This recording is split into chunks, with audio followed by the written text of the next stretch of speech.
Hey, Shalom, Malcolm, Rakam, Akafash from James London, giving all praise, honor, and glory to Yahweh, Bahashem, Yahweh Shai, Bashem Chakwadash. Want to give double honors unto the elders, the apostles of GMS, and Shalom out there to the hopeful that's pushing his truth in all sincerity. Back again with another video. Got this article here from CNN. He's sort of paying close attention to the skies, man, just like we do.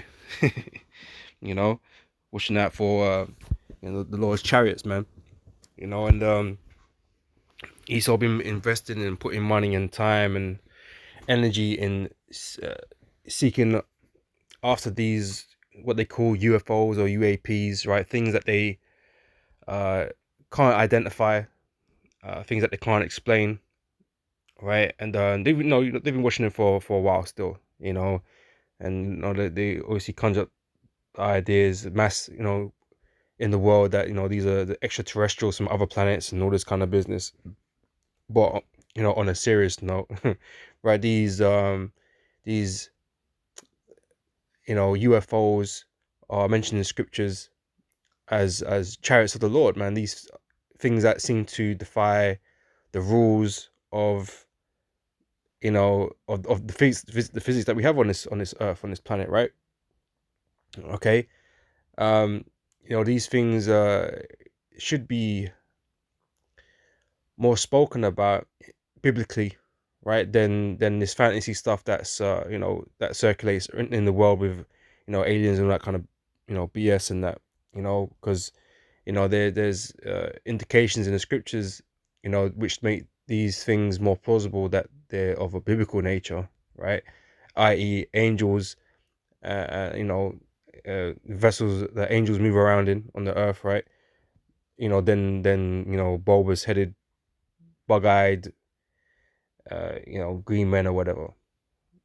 All right, but but yeah, but Esau knows that the day of the Lord is coming, and the day of the Lord, with it is gonna bring the angels of the Lord, okay, and these chariots, okay, to invade the earth, right?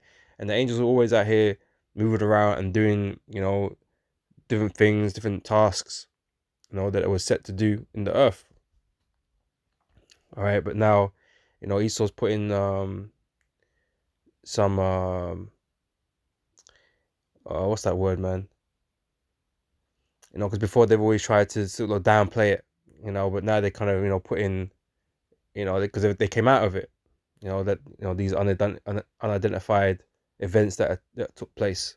Okay, they come out of it, right? So anyway, this is just more news on that, right? It says U.S. government tracking more than 650 potential UFO cases. Pentagon says, right? So they openly admit it now, all right? While Trump was in office, he was what was it, the fifth arm of the military, the Space Force, or whatever the number was. He set up the Space Force to track and identify and prepare for threats that are not conventional. you know so that was set up. But like I said, they've always been you know investing and planning on these things before, because it's not the first time um that people were warned about some sort of extraterrestrial event taking place. I think it was Reagan that mentioned something about all that kind of business. And so they've had money going into it, and preparations and weapons and whatever, space weapons and all this type of stuff, man. Because the day of the Lord's coming, man. So they're preparing themselves. They're always gonna do little good. All right. So anyway, it says the U.S. government is tracking more than 650 potential cases of so-called identified aerial phenomena, UAP, right, commonly known as UFOs, according to the director of the office created last year to focus on sightings. Sean Kirkpatrick, the director of the Pentagon's All-Domain Anomaly Resolution Office, like the words, right, told a Senate Armed Services Subcommittee Wednesday that the number of cases was up from 350 reports referenced in an unclassified intelligence report on identified aerial phenomena released earlier this year. Right, so it's jumped 350 more, right?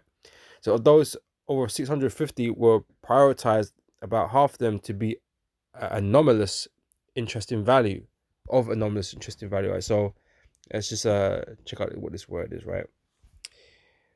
It says anomalous, deviating from what is standard, normal, or expected, right? Something that's out of the ordinary, right? When you see aircraft in the sky and it ain't behaving in the fashion that you expect regular aircraft to behave, you know, these certain UFOs, so-called UFOs, right? They bend the rules of physics, right? They can stop, change direction 90 degrees without, in the split seconds. They can appear, disappear, reappear, splitting into many. It can grow large. It can, grow smaller. They can be bright. There's so much elements to it that are just not ordinary, right? They can enter the water without making a splash. Like, that's like the perfect dive, right? In the Olympics, man, I got the high divers, and depending on the technique used and the splash and all that kind of stuff, or the minimizing the splash gives you the highest score, right? Well, these crafts can enter water and not cause no splash. That's not usual. That's not normal. So there's so many things that have been witnessed and recorded and stuff, even throughout history. We're not even, even forgetting just modern times. These things have been reported throughout history. These weird anomalies in the sky that have taken place, right? And these are so-called anomalies that also occur in the Bible, right? But they're not so much anomalies in the scriptures. They're more known as to what they are. So to us, it's not anomalous. It's if you're comparing it to an aircraft, yeah, it's out of the ordinary, innit? But we understand what these things are through the scriptures. But it's not something that Esau pushes in this world. He'll like to fantasize these things and talk about distant planets and stuff. Okay, well, that's not really where they're coming from. All right. Anyway, this is of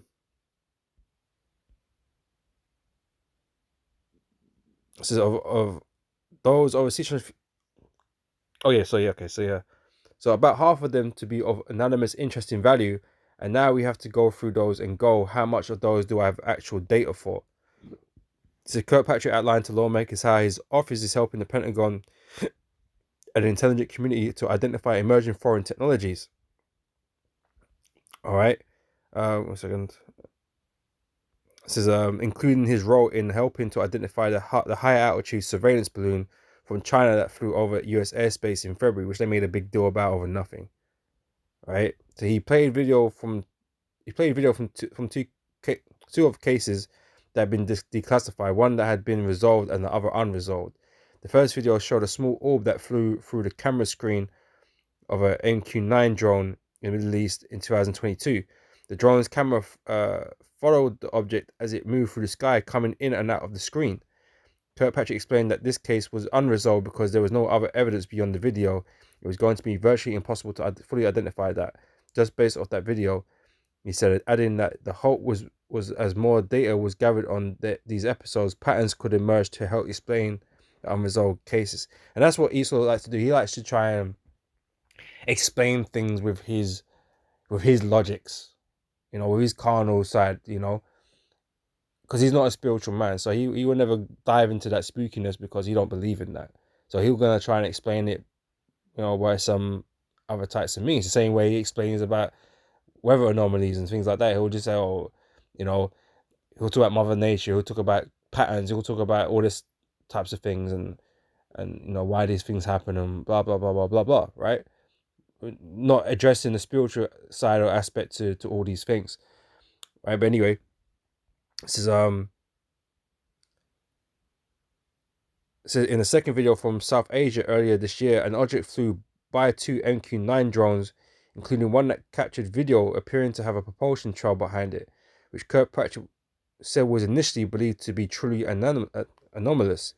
But he said after they pulled apart the video frame by frame, his office determined that it was a shadow image, right? This is in the infrared. This is the heat signature of the engines in a commuter aircraft that happened to be flying in the vicinity where those two MQ-9s were at, he said. All right, so he's always trying to find an explanation for things, right? Which is not a bad thing, like trying to find out the reason for these things. But like I say, we'll never address he's looking for there to be another reason, you know. And if it kind of fits what he expects, that's what he's gonna go with, you know. Since Thursday's hearing, chaired by New York Democratic Senator Kirsten Gillibrand, is the latest that Congress has held over the past year on UAPs as lawmakers pressure the Pentagon to solve the unexplained sightings, which much of the public focus is over. While much of the public focus is over the possibility of UFOs, Kirkpatrick once again reiterated there is no evidence of represented extraterrestrial life in the sightings. Right, so you ain't seen no one in it, right? In our research, ARROW has found no credible evidence thus far of extraterrestrial activity, off-world technology, or objects that defy the laws of or objects that defy the known laws of physics. Right, so that's what he's saying. But people witnessed other things, right? But there's no evidence that that either throw out the video or someone just witnessed it. There's no evidence of it. There's no recorded evidence or whatever. But they're not gonna take what a guy said or what he saw, and use that as as evidence, right? So it's not that these things have not been observed. It just says there's no credible evidence. So whatever that means, right? So senators asked Kirkpatrick about the prospect of emerging technologies from foreign countries like Russia and China. So you're gonna blame it on them guys now, the enemy, right? They're gonna blame it on the enemy. Well, they must be doing something over there in China and Russia, and then that's why these things are happening. Whatever, man. What for centuries? That's the thing. These things go back. These things go way back, right? These types of science that just do crazy stuff. And what you're thinking technology? You're going to talk about Russia and China and their technology all the way back then as well, doing all this crazy stuff. Come on, man. They're talking about emerging technology. What about the cases before then? Anyway, so he said that in a small number of cases, he has concerns that episodes could be evidence of potential technological advancements. Those cases, he said, are handed off to the Intelligence Committee to investigate further. They are less risk averse at technical advancements than we are. They are just willing to try things to see if it works. He said, and so we're not behind on that, ink. So are there capabilities that could be employed against us in both ISR, intelligence surveillance and reconnaissance, and a weapons fashion? Absolutely. Do I have evidence that they're doing it in these cases? No, but I have concerning indicators, right? So yeah, them guys want to blame the Russians and the Chinese, whatever, right? Because that's the enemy, that's the boogeyman at the minute. Just like Germany was being said to be building crazy stuff, time machines and all this kind of stupid shit, right? Yeah, it's just the narrative, the propaganda that they put out there. But like these things, like I'm not saying, all of these encounters, what these people have or see in the sky is, legit, because obviously there are other things in the skies that you don't understand or whatever, right? Don't know what it is. That's why it's a UFO. It's unidentified. You don't know what it is. But when you start seeing things move in spooky manners, and like I said, they illuminate, deluminate, split apart into many pieces, and all the stuff that we kind of seen on the video. Some of us have seen it, in real time. We've seen things, at camp and stuff. So,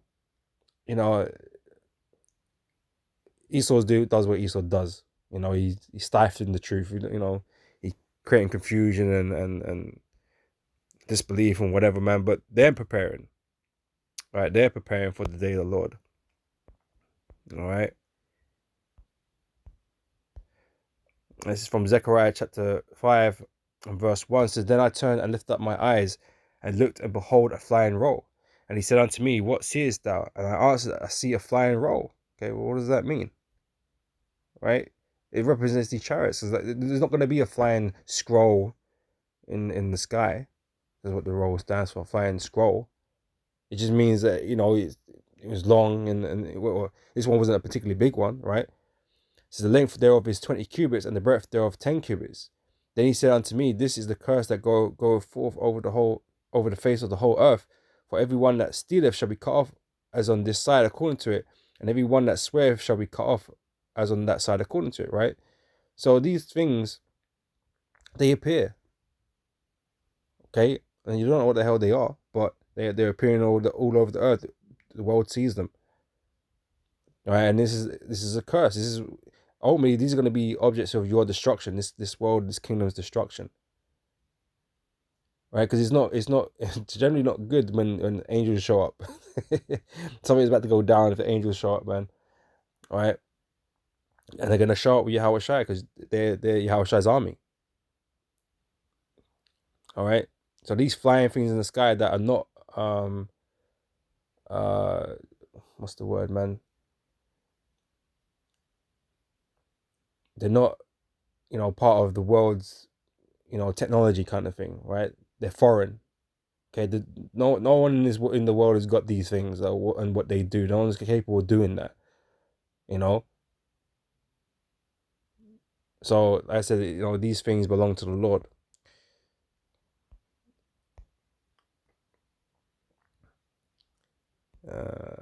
It's Wisdom of Solomon, chapter 5. Let's get the first verse right on down. It says, "Then shall the righteous man stand in great boldness before the face of such as have afflicted him and made no account of his labors. When they see it, they shall be troubled with terrible fear, and shall be amazed at the strangeness of his salvation so far beyond all that they look for." Right. So Esau's really scared of these things, and the whole world is gonna be scared when they turn up. Okay, just like how they put in these movies, right? These things, these extraterrestrial vehicles or whatever. When they turn up, man, people are afraid because they're not here to make peace with you. Okay, that is for sure, right?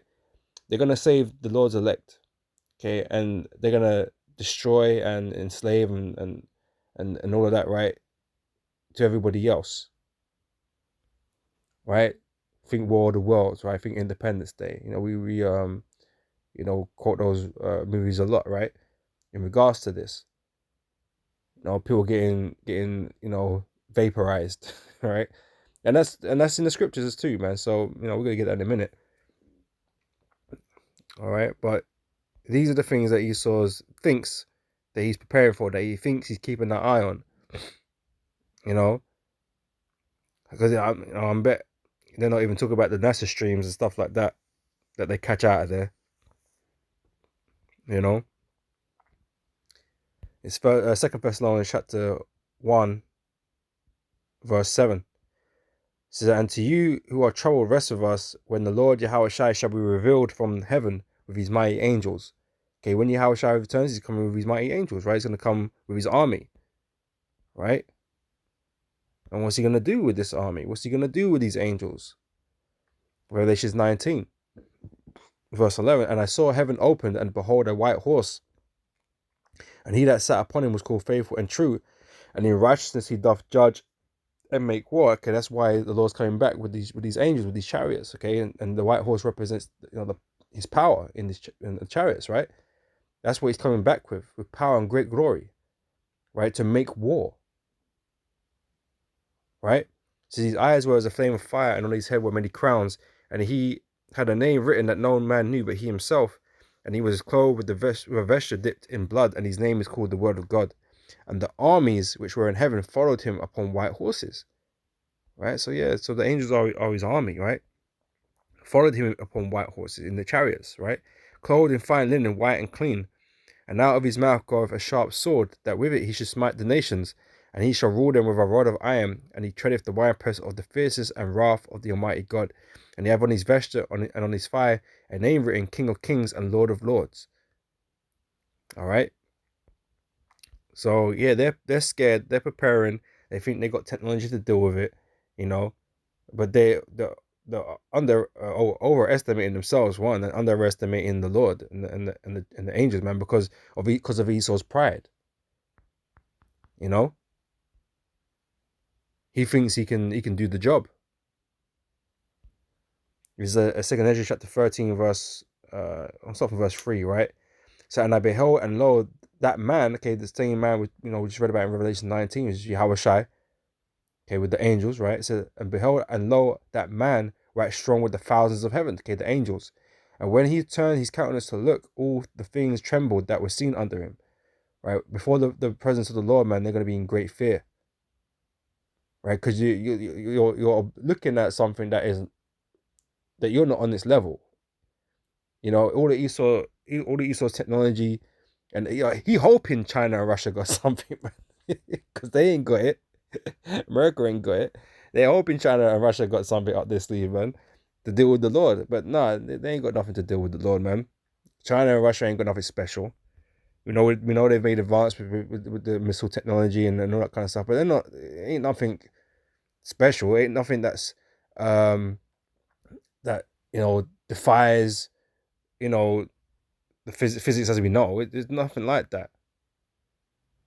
You know, these angels and what they're capable of doing defies the laws of physics. You know, spiritual power defies the laws of physics. Okay, because it's a manipulation of the earth and all its elements, man. Right? That's how the world was made, by the manipulation of elements.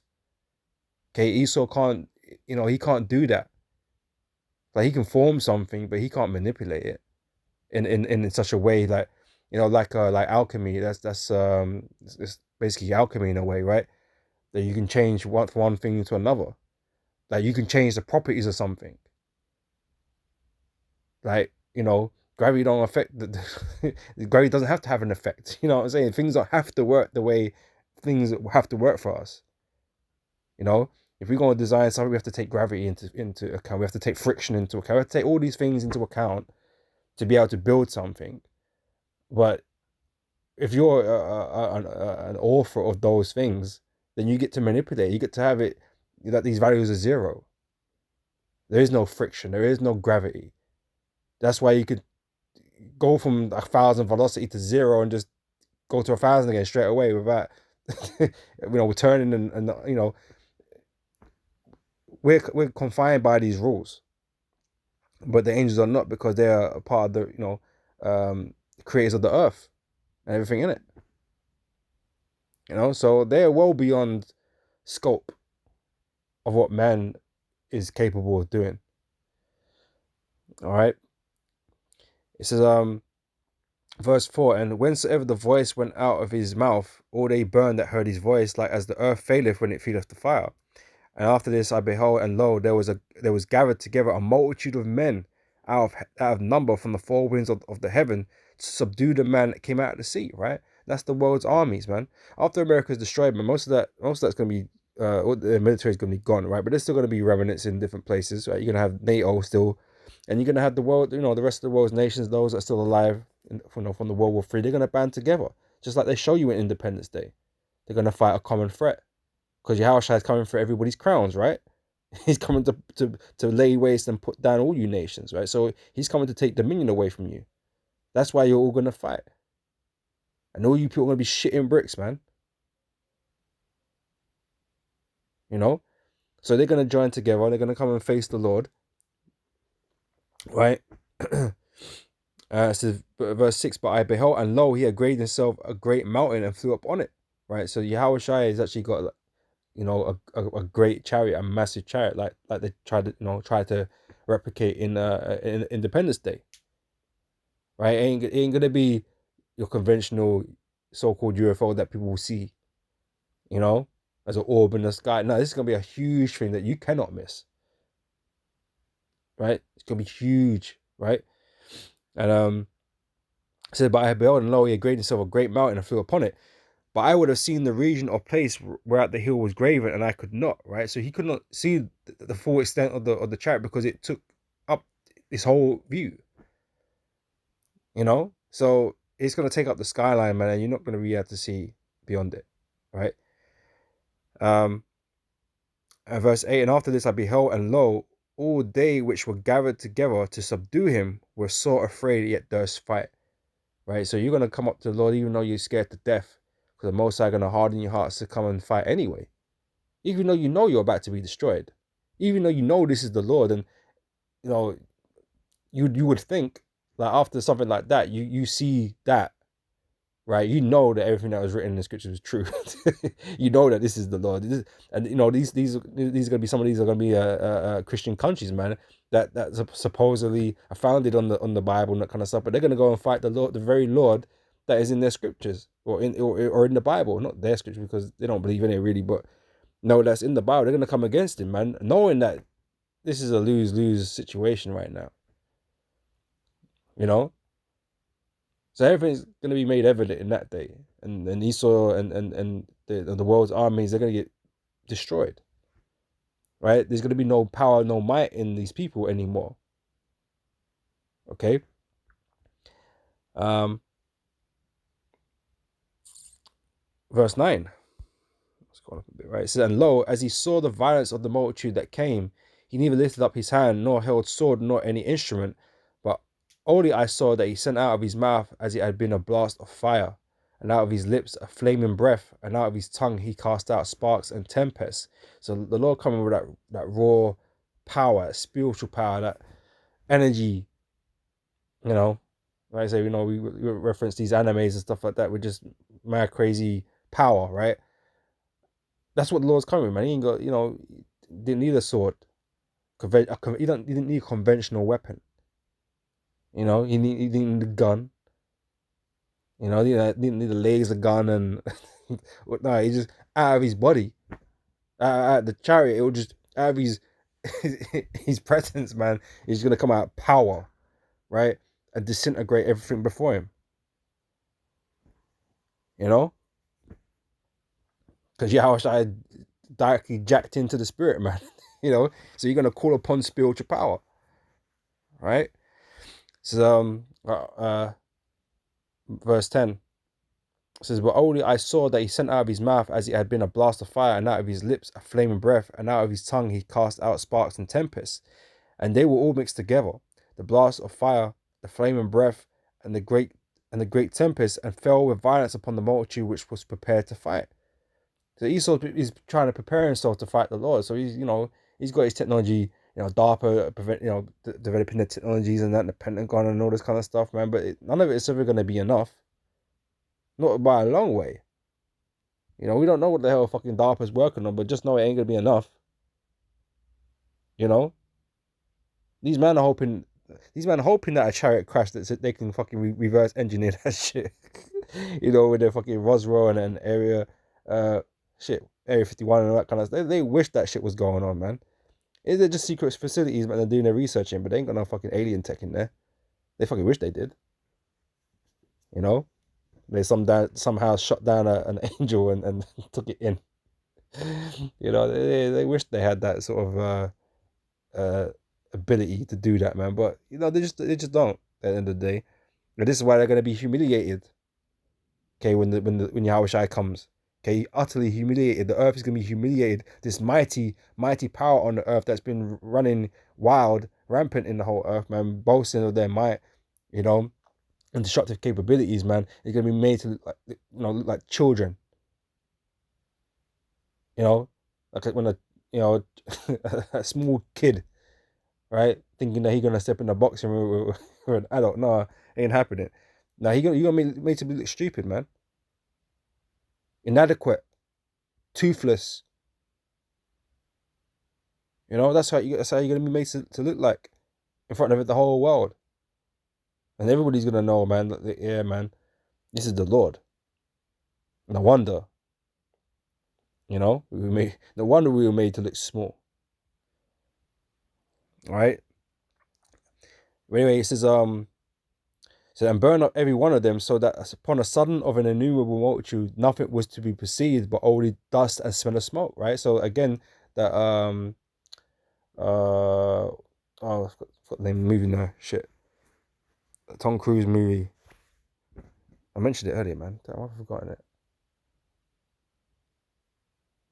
Ah, escapes me right this minute, man. But you know, when they were getting turned to dust, man. Yeah, War of the Worlds.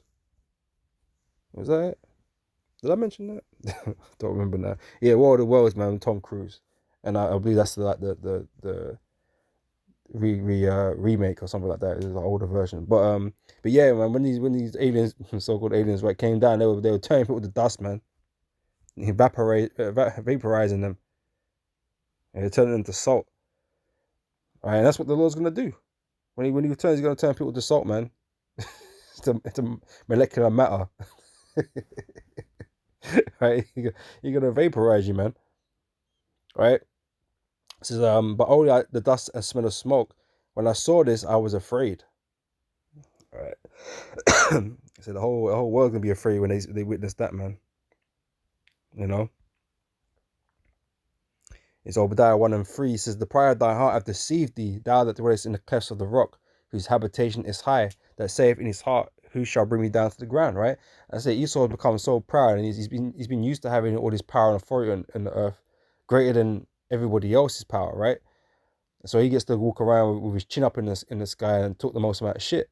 But he about to fight an opponent who is is not anywhere close to being on his level. Yahweh Shai and the angels, they're far, far above. Right? But Esau thinks he's on some sort of level. Esau thinks he's a god. Esau thinks he has the capability of a god. That he has the destructive power. Because when you read some of these stories, man, you see some of these things that these angels did, man. It was terrifying, right? Sodom and Gomorrah, the fire came down for Sodom and Gomorrah. You know, an angel slew thousands in Israel and stuff like that. Right? So Esau, in his logic, right, thinks, well, I've got nuclear weapons. I can destroy a whole cities. I can destroy fucking continents. I can do all these types of stuff. Right? I've got the ability to do that.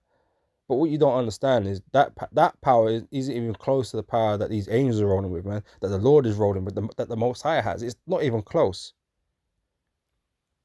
The fact that you can't control none of these things. You can use like nuclear fission and all this shit. You can use it, but you can't really control it. Let's just say, yeah, you threw a bomb at an angel. You threw a nuclear bomb at an angel. You blew it up. Well, guess what? The angel could have it not blow up. It can make it stop working. It can make it disappear. This is so much an angel could do with that, with its own power, right? That render Esau useless, man, and all these weapons useless. Now the fact you can't even harm the angel in the first place, it's the technology is redundant, man. You can't even harm the thing that you're trying to harm with that. So all this shit's vanity, man, and it's just because of pride. That Esau thinks he's on that level that he could confront God. And now it's funny, man. You know what? When I was watching last night, it's been out for ages, man. But I don't know why I haven't watched it yet. Because I knew it was shit, right? But I was watching, way off, right? But I was watching Noah, right, with Russell Crowe and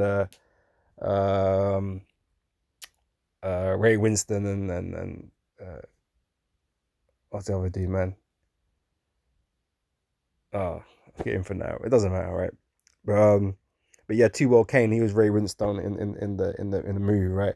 And Tubal Cain is like, am I not like you? Do I not give life? Do I not take life? And Esau just thinks he's God essentially, like on earth, and he's just a man. He's a worm essentially, right? But anyway, let me get back in here, right? It says pride of thy heart hath deceived thee, thou that dwellest in the clefts of the rock, whose habitation is high, that saith in his heart, who shall bring me down to the ground? So you don't think no one could take you out of your power, man, because you got such an advantage over everybody else right now, because everybody's so behind you, right? And you asserted your dominance in the earth. But guess what? The Lord is the king and ruler of the earth, right? And the Lord's about to send an army down here to fuck you up. Okay, that's why you're scared. That's why you're paying attention to these sightings, man. Trying to garner some information out of it, man. Trying to see these patterns and whatever he's looking for, right? This is Amos 9 verse 1. It says, I saw the Lord standing upon the altar, and he said, smite the lintel on the door, that the posts may shake, and cut them in the head, all of them, and I will slay the last of them with the sword. He that fleeth of them shall not flee away, and he that escapeth of them shall not be delivered. Though they dig into hell, thence shall mine hand take them. Though they climb up to heaven, thence will I bring them down, right? So beginning with these elites, right? They're really just cowards, man. They think they're God, but at the same time, they're fucking cowards, man. So they're gonna send their armies to fight and perish, obviously. But they're gonna hide. They're gonna hide in their bunkers. They're gonna hide in the space stations and underwater bunkers or whatever, wherever they at, right? Until things settle down a bit. But they're not even gonna get the chance, man. Okay, because they think they're safe where they are, deep underground or in space or whatever, right? The angels are going to come and grab them up. They ain't safe. How can you be safe from the Lord? Okay, there is no safe space from the Lord, right? So, as I said, they're proud, but at the same time they're cowards. Even now they're cowards, really. Right? Even though they have all this power and influence, man, they do everything from behind the scenes, man. They do it from behind the shadows. They're not God. You know? Most I always say, I did that. I sent the flood. You know what I'm saying? Like, these man, they're not doing, they don't claim nothing, man. I guess in the twisted ways they kind of say it in their witchcrafts and stuff like that. But it's not playing for people to know. But anyway, so though they dig into hell, thence shall my hand take them. Though they climb up to heaven, thence will I bring them down. And though they hide themselves in the top of Carmel, I will search and take them out thence. And though they be hid from my sight in the bottom of the sea, thence will I command the serpent, and he shall bite them. And though they go into captivity before their enemies, thence will I command the sword, and it shall slay them. And I will set my eyes upon them for evil and not for good. All right, so they're gonna get got. These elites gonna get got, one way or another. But they're gonna be the first batch of slaves in the kingdom, man. So they have to survive, right? And they got the means to survive the initial destruction, because everybody's not gonna be destroyed in the day of the Lord. A lot of people are gonna be destroyed for sure, but then a lot of you are gonna go into slavery. So these guys, they're gonna be in a position where they can survive and last, and just last long enough to have chains put on them, man, and put to work. All right. So I'm going to close out with this. This is from Isaiah 66. And it says, "For behold, the Lord will come with fire, and with his chariots like a whirlwind." Right? To rend his anger with fury, and his rebuke with flames of fire. Right? And that's what these angels are going to be, man. Right? In these chariots, in these so-called UFOs. Right? "For by fire and by his sword would the Lord plead with all flesh, and the slain of the Lord shall be many." Right? So the Lord, like I said, the Lord's saying, "I'm going to do this, man. I'm going to send the angel. I'm going to send Yahweh Shai down here to destroy the kingdoms of the earth, to put people to death, to put people into slavery. I, the Lord, is going to do this." Right? It's all out through the scriptures. The Lord, he proclaims what he's going to do before he does it. And that's why we get the opportunity to prophesy, because we get to say it before it happens. And this is what we're waiting on, man. And Esau, he knows, these prophecies to a certain extent, right? So he knows what he's he's kind of looking out for, sort of, right? But it's a worrying sign when he's seeing these chariots, man. But it's a hopeful sign for us, because we know, that those chariots are for us, okay, to deliver us from the hand of our enemies. So, we're not concerned, but you guys are concerned, and you should be. But just knowing about the these things don't mean you don't mean you're gonna get an edge on them, right? Because there's no edge to be had, But with that, I'm gonna say shalom. The witness is edifying, and catch you brothers and sisters on the next video, man. So till next time, I say shalom.